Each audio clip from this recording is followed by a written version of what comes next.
बेटा good morning to all. Good good morning morning sir. Sir. Good morning sir. देखो बेटा metallic radius से सबसे पहले metallic bond.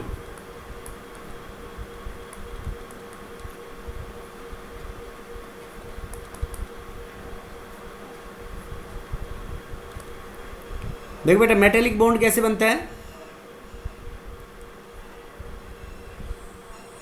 It is formed between Attractive attractive force found between kernels and attractive electron cloud of two can metal atoms. Two electric metal cloud of two atoms. अब देखो metal दो atoms. Metal atoms में कैसे बनता है बेटा ये।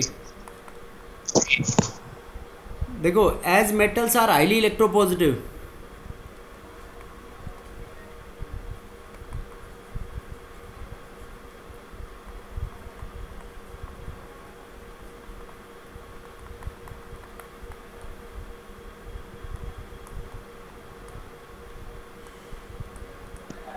Loses electrons easily. Metals highly electropositive है and loses electron easily. Electrons को इजीली लूज कर देंगे बेटा ये। As metals are highly electropositive and loses electrons easily.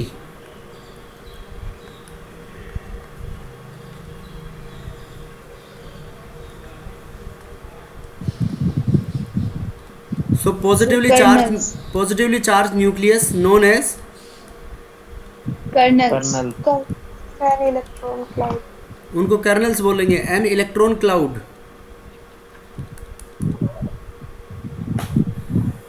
So attractive force setup between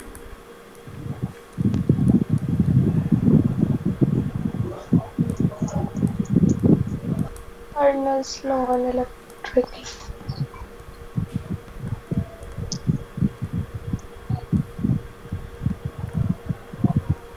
kernels and electron cloud is known as Metallic bond. Metallic radius metallic bond. उसको बोलेंगे बेटा metallic bond. समझ के बात। Yes, Yes, sir. sir. देखो कैसे, जैसे ये एक मेटल एटम है,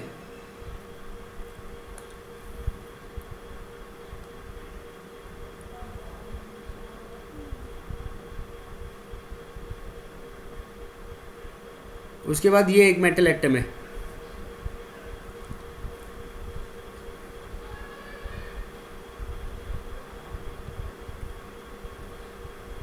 देखो बेटा, तो इनके बीच में जो फोर्स ऑफ अट्रैक्शन है, इलेक्ट्रोस्टैटिक फोर्स ऑफ अट्रैक्शन है, ये इनका न्यूक्लियस है।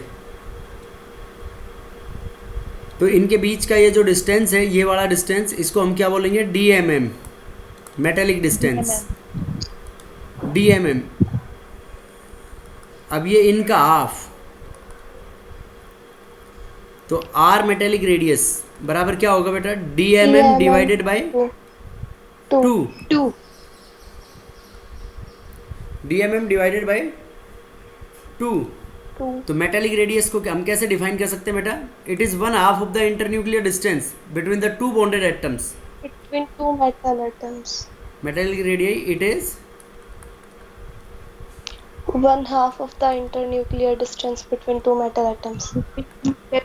Atoms bonded by a metallic bond. शाबाश।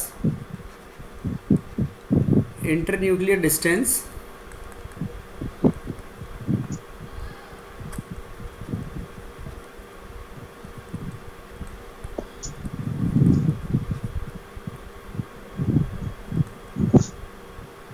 between two metal atoms bonded by a Metallic bond.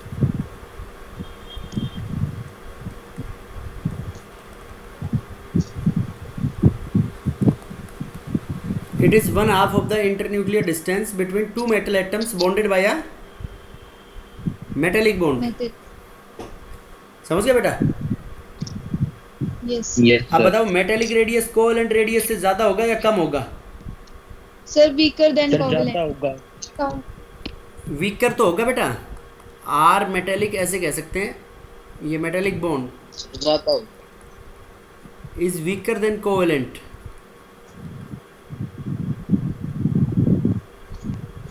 Covalent, but मैं मैग्नीट्यूड की बात कर रहा हूँ बेटा। R metallic is less than, More. ये more than R covalent, R metallic is more than Are covalent. R covalent, yes और no? Yes, Yes, sir. sir. समझ गए बेटा Yes, बात? sir. R metallic is greater than R covalent. तो ऐसे कह सकते हैं हम कि metallic radius is inversely proportional to metallic bond strength. Yes, sir. Yes, sir. Metallic radius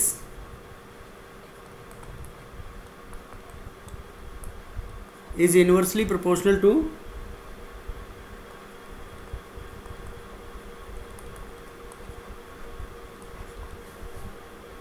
metallic radius is inversely proportional to Metallic bond. Metallic bonds. metallic bond Metallic strength। देखो radius जितना ज्यादा होगा बेटा बॉन्ड जल्दी break हो जाएगा। Yes, sir. Yes, sir. Inversely proportional sir. To metallic bond strength और inversely proportional to the, ये कह सकते हैं कि हम packing of metal atoms. Metal atoms के बीच में पैकिंग जितनी ज़्यादा इफेक्टिव होगी तो उनके मेल्टिंग पॉइंट बॉइलिंग पॉइंट भी क्या होंगे, ज़्यादा होंगे। Yes, sir. नहीं समझे बेटा? Yes, sir. ये मेटेलिक बॉन्ड बोलो Sir, यहाँ तक। inverse proportion packing of metal atoms है.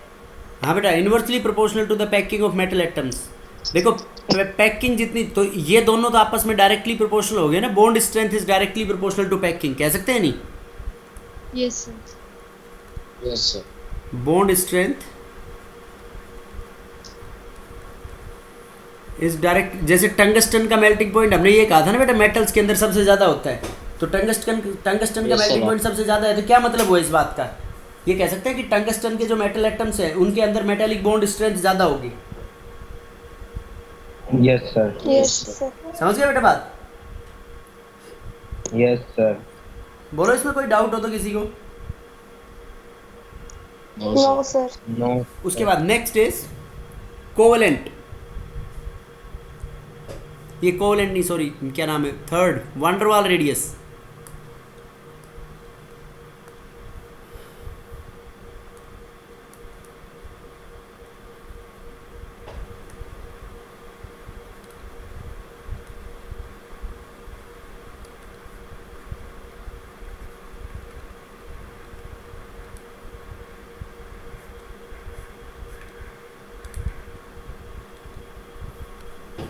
देखो बेटा, वंडरवाल्स रेडियस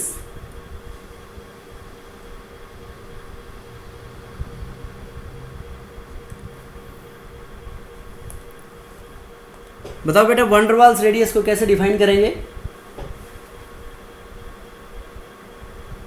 देखो, it is 1/2 of the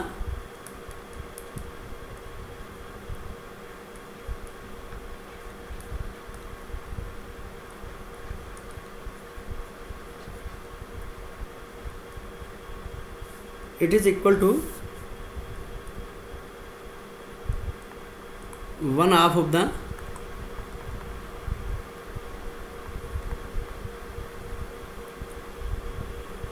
internuclear distance between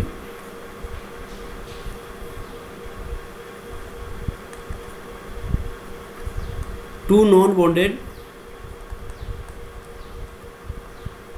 atoms, two non-bonded atoms or molecules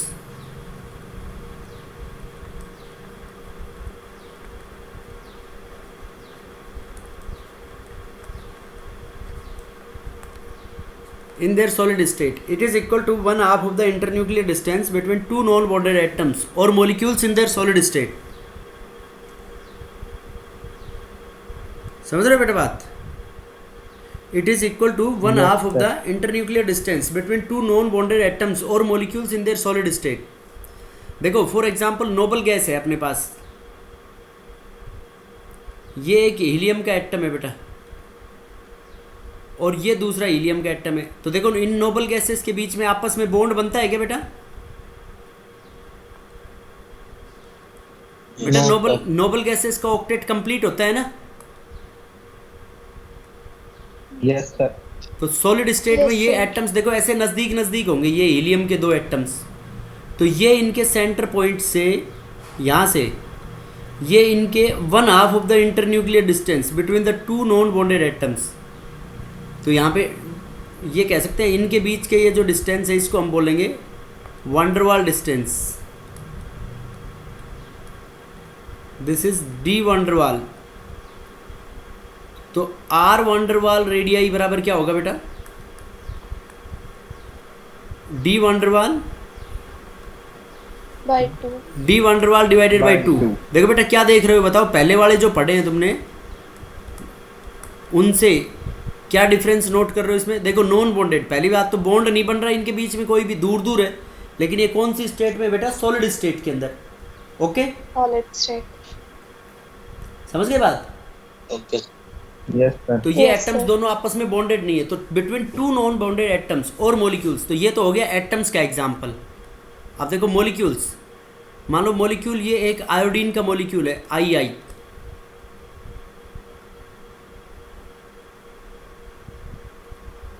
ठीक है बेटा, सॉलिड आयोडीन देखा है तुमने?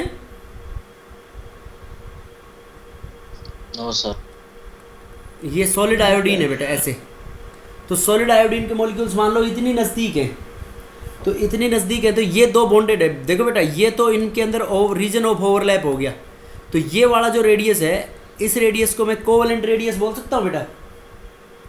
देखो 1/2 of the internuclear distance between the two bonded atoms, तो ये क्या हो गया आपका यहाँ पे? Covalent radius. Covalent radius.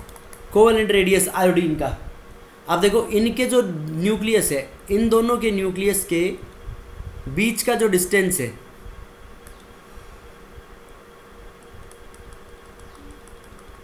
इनके बीच में ये डिस्टेंस हो गया बेटा। Yes sir. तो इस डिस्टेंस को हम क्या बोलेंगे? यहाँ पे इनके बीच के डिस्टेंस को van der Waal distance between two iodine molecules. वंडरवाल्स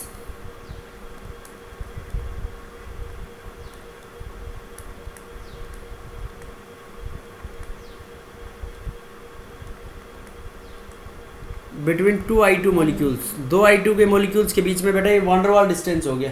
तो देखो इसका आधा क्या हो जाएगा? Van der Waals radius. देखो बेटा ये डिस्टेंस क्या हो जाएगा? देखो जो ब्लू से इसका हाफ डिवाइड किया हमने, this will be equal to R van der Waals radius. बोलो बेटा समझ में आया नहीं आया? Yes sir. Yes, sir. समझ गए बेटा बात? Yes sir. Yes, sir. तो ये यूजुअली किस में होता है? नोबल गैसेस और molecules in their solid state. This van der Waals radius VWR is defined between noble gases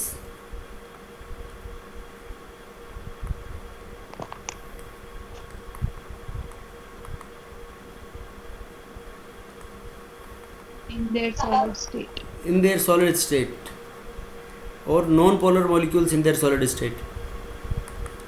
ये पढ़ेंगे अगले चैप्टर में नॉन पोलर मॉलिक्यूल्स क्या होते हैं।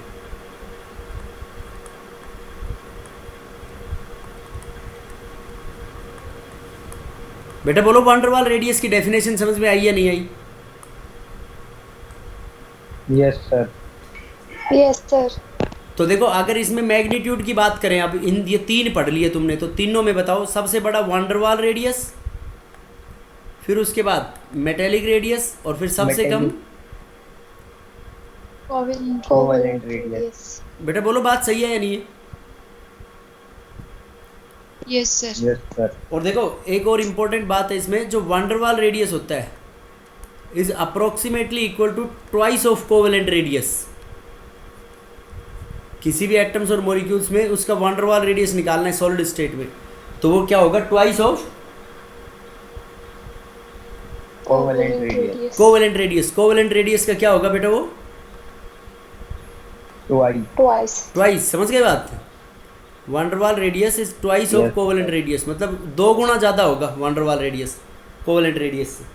Okay Yes, Yes, sir. Yes sir. Magnitude of van der Waals forces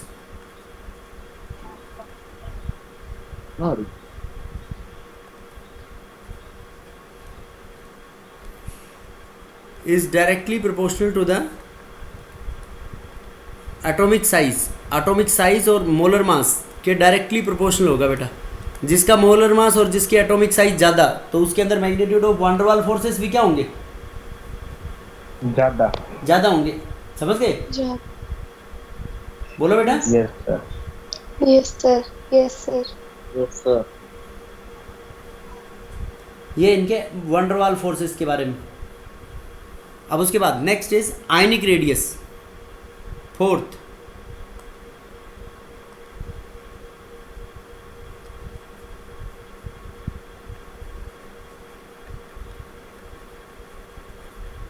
देखो बेटा, आयनिक रेडियस हम किसके लिए डिफाइन करेंगे?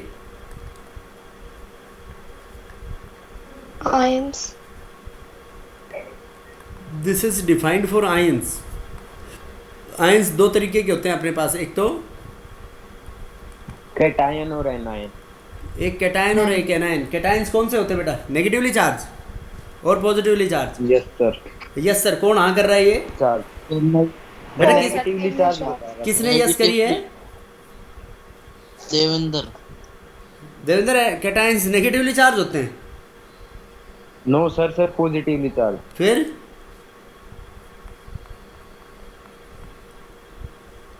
कैटायंस पॉजिटिवली चार्ज और एनायंस नेगेटिवली चार्ज।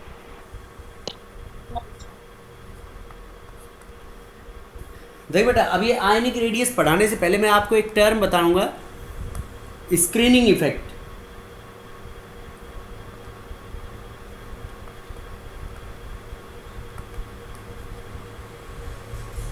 स्क्रीनिंग और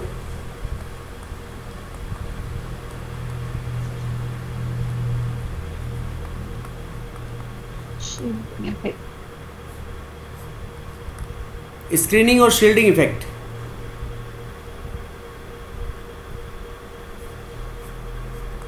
देखो बेटा, स्क्रीनिंग और शील्डिंग इफेक्ट का मतलब क्या होता है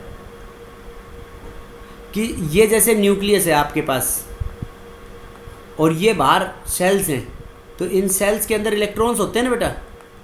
यस और no? Yes sir. Yes sir. अब देखो, ये जो अंदर के सेल इलेक्ट्रॉन्स हैं, ये सेल इलेक्ट्रॉन इन इलेक्ट्रॉन्स को रिपेल करेंगे बाहर वालों को या अट्रैक्ट करेंगे? रिपेल। रिपेल करेंगे। तो देखो बेटा, इसकी डेफिनेशन क्या हुई? The net repulsions, net repulsions.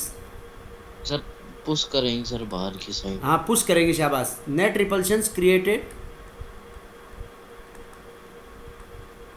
on outermost cell electrons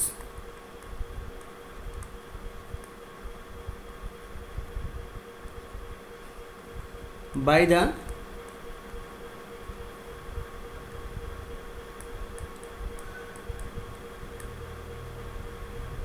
inner cell electrons. Net repulsions created on the outermost cell electrons by the inner cell electrons is known as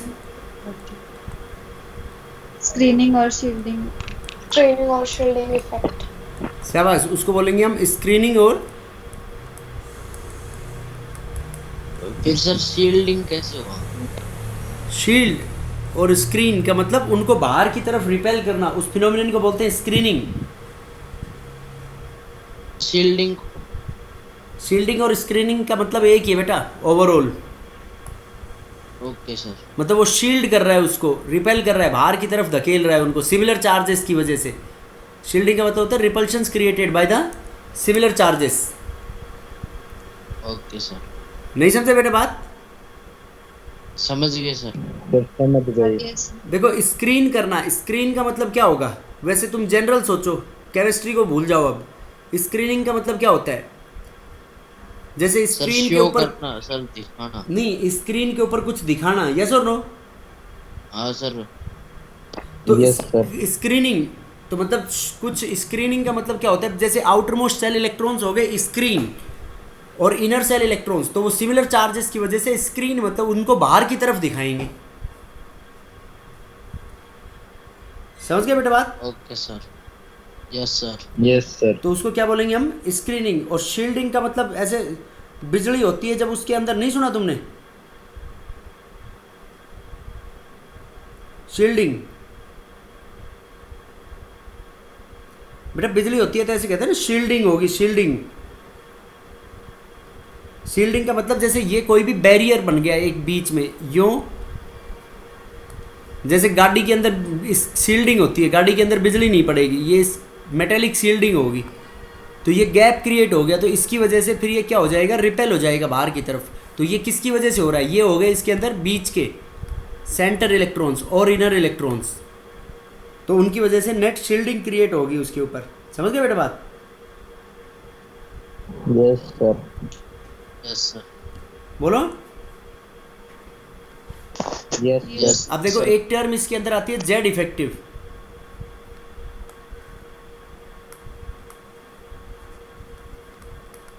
Z effective का मतलब होता है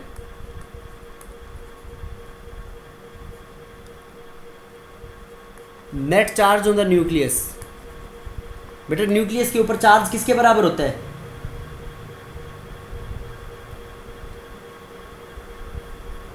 बताओ।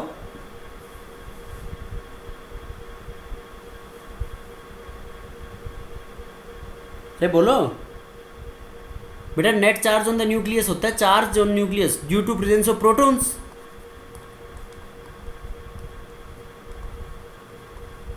Due to presence of protons. अब देखो बेटा, protons तो electrons को अंदर की तरफ खींचना चाहेंगे और इनर सेल इलेक्ट्रॉन्स उनको बाहर की तरफ धकेलना चाहेंगे, तो कॉन्ट्राडिक्टरी सी बात होगी ना। Yes sir. Protons attracts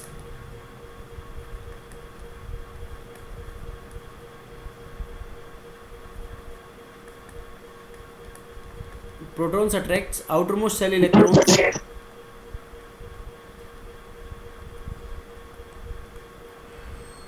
inwards. Protons कैसे अट्रैक्ट करेंगे बेटा आउटरमोस्ट सेल को? इनवर्ड्स, अंदर की तरफ अट्रैक्ट करेंगे। अंदर की तरफ। एंड ड्यू टू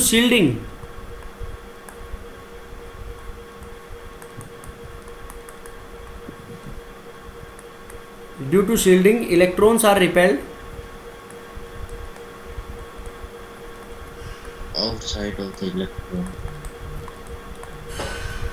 शील्डिंग की वजह से इलेक्ट्रॉन्स आउटसाइड बाहर की तरफ रिपेल होंगे। ठीक है बेटा? Okay sir. Protons attract the outermost shell electrons inward due to shielding and electrons are repelled outside. Electrons बाहर की तरफ रिपेल करेंगे ड्यू टू शील्डिंग। तो दोनों बातें कॉन्ट्राडिक्टरी है या नहीं है? Yes sir. Yes. तो देखो इससे हम निकालेंगे जेड इफेक्टिव। जेड इफेक्टिव का मतलब होता है net charge on the nucleus. तो ये बराबर charge on the nucleus minus sigma. Sigma को बोलते हैं screening constant. Charge on the nucleus minus sigma. देखो ये कैसे निकालेंगे अभी डिस्कस करते हैं हम इसको।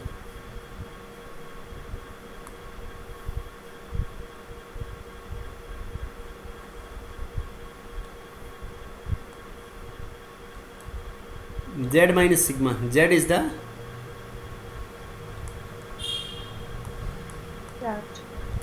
Charge on nucleus. और ये किसके बराबर होता है बेटा? Number of Protons. प्रोटॉन्स के बराबर होता है। ठीक है? और सिग्मा को क्या बोलते हैं हम? सिग्मा इज नोन एज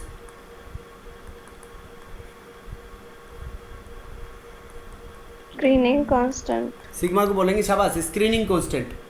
अब देखो बेटा इसके लिए स्लेटर रूल्स हैं स्क्रीनिंग कांस्टेंट निकालने के लिए।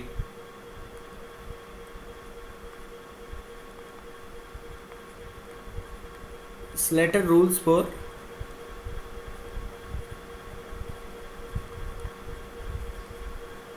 Calculating sigma. देखो बेटा ये न्यूक्लियस है आपका, ये अलग अलग सेल हो गया आपका। ये मान लो NH सेल है, ये हो गया N-1, N-2, N-3 and so on. तो देखो बेटा ये जो NH सेल है, NH सेल के लिए जो स्क्रीनिंग कांस्टेंट की वैल्यू होती है NH सेल के लिए स्क्रीनिंग कांस्टेंट की वैल्यू होती है 0.35, N माइनस के लिए होती है 0.85 और N-2 एंड सो ऑन अंदर वालों के लिए होती है 1.0। ठीक है बेटा, ये वैल्यू आपको ध्यान रखनी है। Okay, N-2 and below it जो इसके अंदर होंगे उन सब के लिए होगी 1.0, N-1 के लिए 0.85 और आउटर मोस्ट के लिए बेटा 0.35 0.35 और 35। जैसे हीलियम और हाइड्रोजन के अंदर तो एक ही होगा यस सर 1। बेटा, हीलियम और हाइड्रोजन में एक ही होगा, नहीं होगा? Yes sir. तो एक ही होगा, तो उसकी वैल्यू कितनी लेंगे हम यहाँ पे 0.30 NH सेल के लिए। ये इनकी अलग से ध्यान रखनी है हीलियम और हाइड्रोजन के लिए। अब देखो ये कैसे निकालेंगे बेटा सिग्मा की वैल्यू। मान लो सोडियम ले लिया आपने, तो सोडियम की कॉन्फ़िगरेशन लिख लो। सोडियम की कॉन्फ़िगरेशन क्या होगी? 1s2 2s2 2p6 3s1। Yes और नो? तो देखो बेटा, ये 3s1 तो हो गया NH और ये 2s और 2p क्या हो गए? N-, और ये 1s2 क्या हो गया बेटा? N-2। तो देखो बेटा, जिस इलेक्ट्रॉन के ऊपर स्क्रीनिंग कांस्टेंट निकालना है ना, उसको छोड़ दो। तो आउटर मोस्ट पे निकालना होता है बेटा, आउटर मोस्ट एक इलेक्ट्रॉन की किसी को भी, तो इसको तो अवॉइड कर दो। तो इसमें टोटल N-1 में इलेक्ट्रॉन कितने हो गए? 8। और N-1 के लिए वैल्यू कितनी है स्क्रीनिंग कांस्टेंट की? 0.85। और N-2 में इलेक्ट्रॉन कितने हो गए? 2। और वैल्यू कितनी है बेटा इसकी? 1.0। 0. तो देखो सिग्मा की वैल्यू ये होगी आपकी दिस प्लस ये, तो ये कितना हो गया? सिग्मा बराबर 2 और ये 8 5 40 8 8 64 6.82 8.8। बेटा समझ में आया नहीं आया? कैसे आया 8.8? Yes sir. Yes sir. अब देखो इसका जेड इफेक्टिव निकालेंगे हम, तो जेड इफेक्टिव बराबर क्या होगा बेटा इसमें? जेड इफेक्टिव बराबर जेड हो गया 11, क्योंकि नंबर ऑफ प्रोटॉन्स कितने होते हैं सोडियम में? 11 माइनस सिग्मा कितना आया? 8.8। तो 2.2 आ गया ना बेटा जेड इफेक्टिव इसका net. Yes sir. Yes sir. बेटा बोलो समझ में आया नहीं आया? कैसे निकाला ये? Yes sir. Yes sir. Yes. देखो फॉर एग्जांपल लिथियम के लिए निकालना है आपको।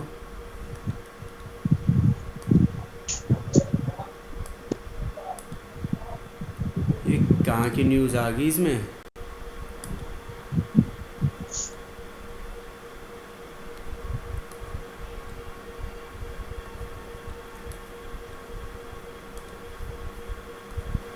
देखो बेटा फॉर एग्जांपल लिथियम, तो लिथियम की कॉन्फ़िगरेशन होगी 1s2 2s1। 2s। तो देखो आउटर मोस्ट ये हो गया NH और ये हो गया N-1। तो NH जिस इलेक्ट्रॉन पे निकालना है उसको छोड़ दो। तो N-1 के लिए वैल्यू कितनी होती है बेटा? 0.85। तो सिग्मा बराबर कितना हो गया? 2 इलेक्ट्रॉन इंटू 0.85। तो ये आ गया आपके पास 1.7।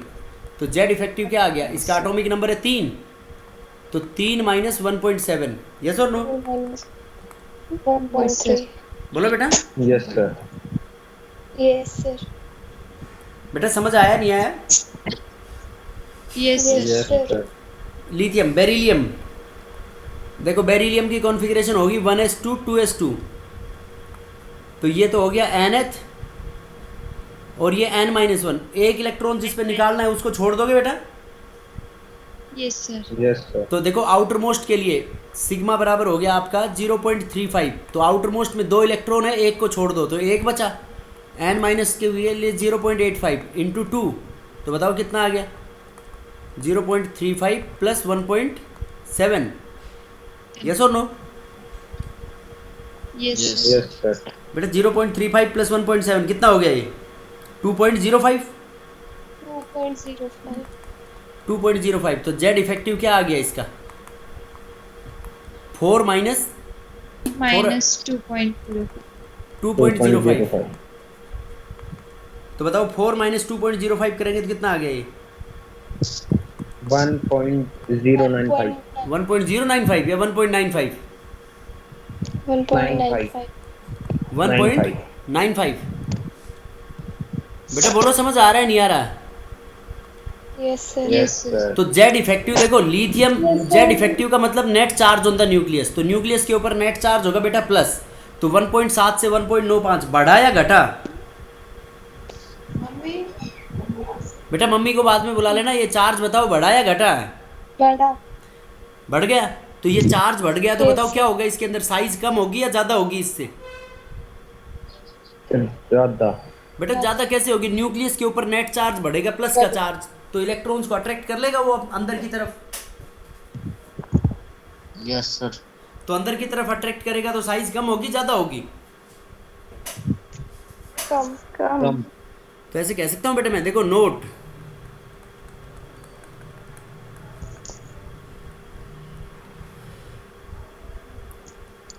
with increase in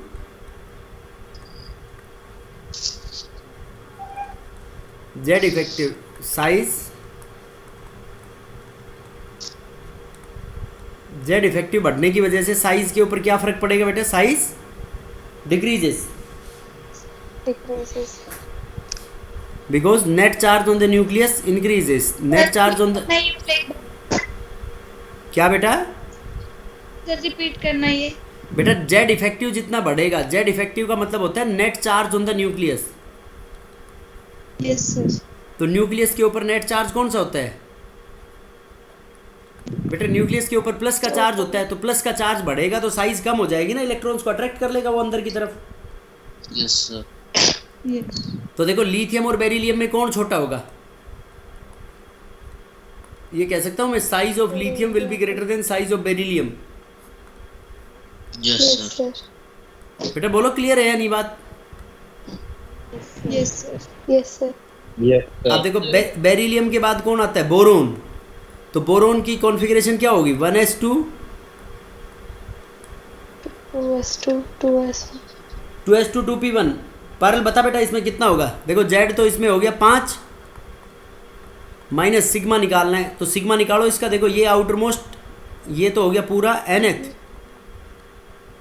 और ये हो गया बेटा n-1। And -1. तो nth के अंदर देख बेटा क्या करेंगे हम, 0.35 into number of electrons. Number of electrons कितने ले पारल इसमें? Sir, 0.85. इलेक्ट्रॉन्स कितने लेंगे बेटा nth सेल में? 0.35 को इलेक्ट्रॉन से भी तो मल्टीप्लाई करेंगे। 2.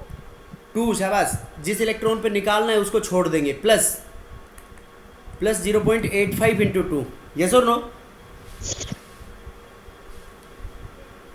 बोलो बेटा। तो नेट Yes, कितना आ sir. जाएगा total screening constant? Yes.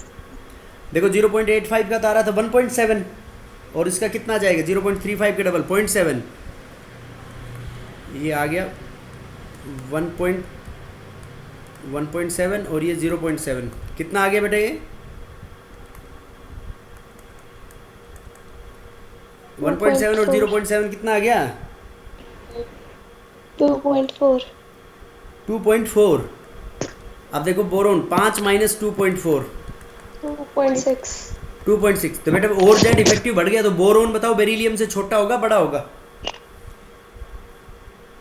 Size छोटा होगा. साइज छोटा छोटा होगा। बेटा और निकाल के दिखाऊं ये जेड इफेक्टिव? समझ गए कैसे कैलकुलेट करेंगे जेड इफेक्टिव? समझ गए सर। समझ क्वेश्चन गए। में दिखाई। अब देखो एक इंपॉर्टेंट नोट लिख रहा हूं मैं इसमें, देखो बेटा 2.05 तो किसका था? बेरिलियम का। और लिथियम का कितना था? 1.7। 1.6. और फिर ये क्या हुआ? 2.4। Yes. बेटा सेम सेल के अंदर है ना ये? देखो कितने का इंक्रीमेंट है बेटा इसमें?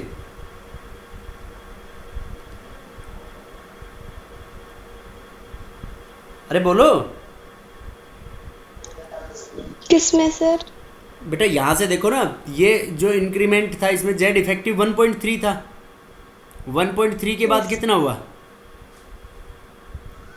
2.5।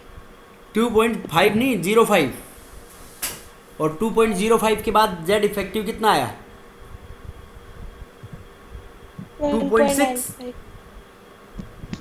बढ़ रहा है ना बेटा? Yes sir. तो बढ़ रहा है तो क्या कह सकते हैं कि पीरियड Yes, में अब आगे की तरफ बढ़ेगा घटेगा, बढ़ेगा इसमें पीरियड के अंदर इलेक्ट्रॉन्स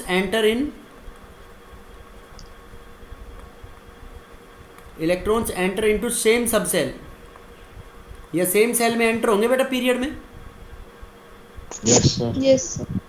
hence size decreases। ठीक है बेटा, और ये रिप्रेजेंटेटिव एलिमेंट्स के लिए ही बात बोल रहा हूँ बस मैं खाली अभी। रिप्रेजेंटेटिव एलिमेंट्स कौन से होते हैं? पर कौन से होते हैं रिप्रेजेंटेटिव एलिमेंट्स? सर पी और एस ब्लॉक वाले एलिमेंट। शाबाश, पी और एस, जिसके अंदर आउटर मोस्ट सेल में इलेक्ट्रॉन्स एंटर हो अल्टीमेट सेल के अंदर। बेटा बोलो क्लियर है या नहीं? Yes Yes, sir. yes, sir. देखो ग्रुप में क्या होगा,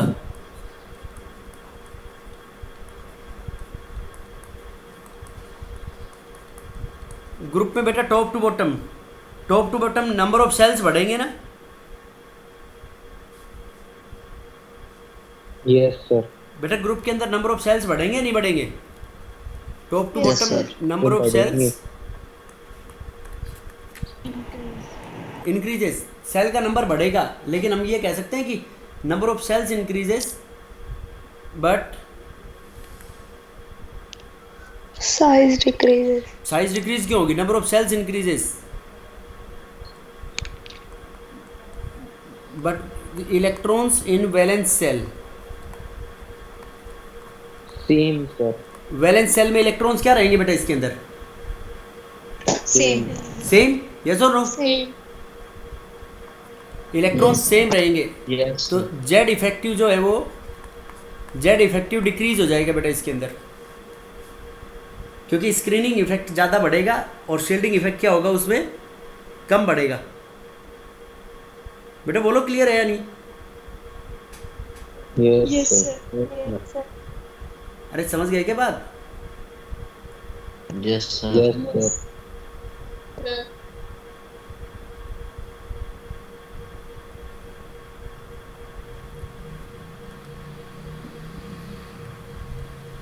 सर जो ये आप पढ़ा रहे हो पेपर में आएगा आज दिन? कल परसों पेपर में। Yes sir. देखो बेटा एक बार ये Test ग्रुप आज में है परसों है? क्या सर आज है ना टेस्ट तो? टेस्ट आज है, ये आज तक पढ़ाया जितना ही आएगा। कितने बजे है टेस्ट तुम्हारा आज? सर आपने टाइम नहीं बताया। टाइम नहीं बताया अभी? No sir. टाइम शाम को 5 बजे होगा बेटा, दोनों क्लासेस का। Okay, sir. Okay, yes sir. देखो बेटा ग्रुप के अंदर कि पीरियड के अंदर तो जेड इफेक्टिव बढ़ रहा था, लेकिन ग्रुप के अंदर टॉप टू बॉटम हमने क्या बोला है कि number of shells increases but electrons जो है वैलेंस सेल के अंदर क्या रहेंगे बेटा? सेम। सेम रहेगा, तो इलेक्ट्रॉन्स सेम रहेंगे। देखो एक बार जेड इफेक्टिव कैलकुलेट करते हैं अपन। लिथियम के लिए कितना आया था अपना? लिथियम के लिए निकाला था ना बेटा हमने 1.3. 1.3. 1.3, और सोडियम के लिए भी निकाला था 2.2. 2.2, और पोटेशियम के लिए निकाल के बताओ बेटा कितना आएगा। पर बता पोटेशियम के लिए कितना आएगा? देखो पोटेशियम का एटॉमिक नंबर हो गया 19, तो 1s2 2s2 2p6 3s2 3p6 4s1। देखो बेटा 4s1 को छोड़ दो, ये nth हो गया, ये n-1, ये n-2 एंड सो ऑन अंदर वालों के लिए। तो देखो 6 और 2 8 और 2 10, तो 10 × 1 होगी इनकी वैल्यू, प्लस n-1 के लिए देखो 0.85 × 8 8 × 40 8 8 64 6.8, तो ये हो गया बेटा आपका 10 16.8। यस और नो? Yes. तो 19 में से 16.8 आएगा तो क्या आएगा बेटा? 2.2 ही आएगा। तो देखो यहाँ पे हम ये कह सकते हैं कि देखो ये शुरू में तो डिक्रीज हो रहा है, लेकिन उसके बाद अब नीचे भी तुम कैलकुलेट करके देखोगे ना इसमें, तो जेड इफेक्टिव सेम ही आएगा। तो क्या कह सकते हैं? वैलेंस इलेक्ट्रॉन रिमेन सेम, तो Z effective becomes same. Constant हो जाएगा। Constant. तो लेकिन जेड इफेक्टिव कांस्टेंट हो जाएगा, फिर भी साइज तो बढ़ेगी, क्योंकि नंबर ऑफ सेल्स जो स्क्रीनिंग इफेक्ट का जो बढ़ना है वो जेड इफेक्टिव तो कांस्टेंट रहेगा, लेकिन साइज क्या हो जाएगी, increase, because of addition of new shells. But size increases from top to bottom.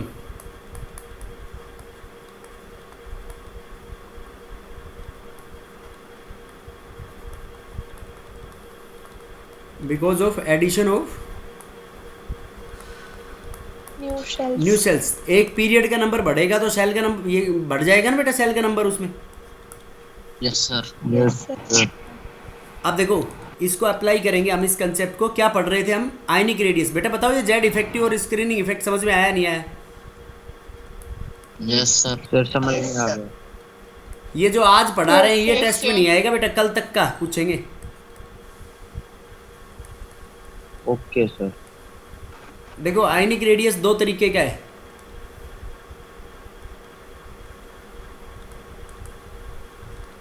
Cationic radius, anion. देखो बेटा कैटायन तो बनता है इलेक्ट्रॉन्स लूज करने के बाद, ये तो पॉजिटिवली चार्ज होंगे, और एनायंस क्या होंगे, नेगेटिवली चार्ज. Charged. तो देखो बेटा मैं एक बात बोल रहा हूँ कि cationic radius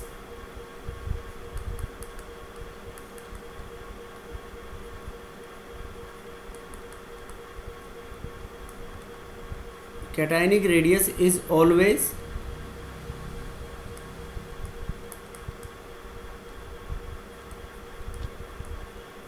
smaller than the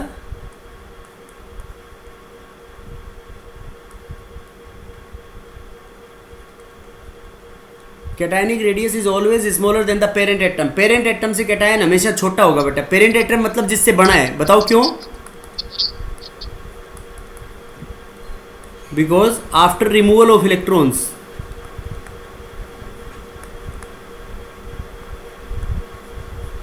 electrons के रिमूवल के बाद जेड इफेक्टिव क्या हो जाएगा बेटा? Increase. Z effective increases and size decreases. बेटा बोलो समझ आई या नहीं आई बात? Yes sir. Yes. Yes. Yes, sir. और इसमें इसका उल्टा बोल सकते हैं कि anionic radius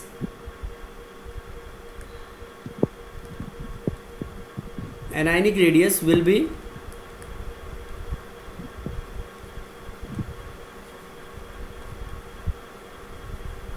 Always larger always larger than than the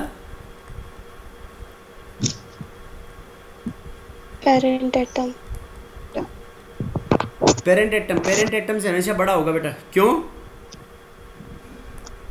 because after removal of because after addition of electrons,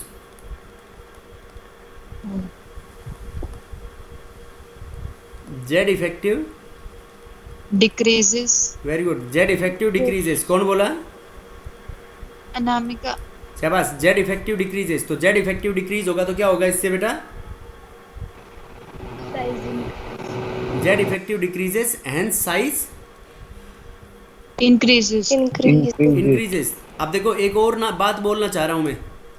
क्या बात बोलना चाह रहा हूँ, ध्यान से सुनना, कि कैटायन में जितना ज़्यादा प्लस होगा उसकी साइज उसकी इतनी छोटी होगी.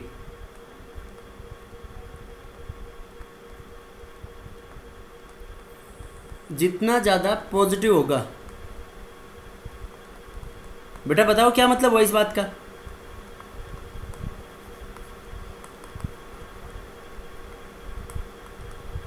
उसकी साइज इतनी छोटी होगी. बेटा बोलो. Yes sir. देखो क्यों? जैसे जितने ज़्यादा इलेक्ट्रॉन लूज कर देंगे तो जेड इफेक्टिव इतना ही ज़्यादा हो जाएगा, तो साइज इतनी कम होगी. Yes sir. और इसके अंदर जितना ज़्यादा नेगेटिव होगा,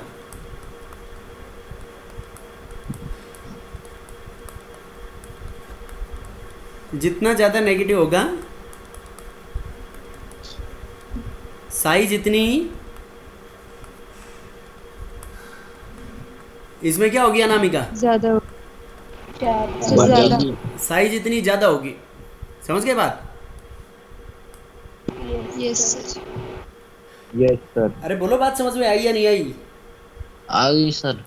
देखो तुम इसको मतलब आप जेड इफेक्टिव से रिलेट करना।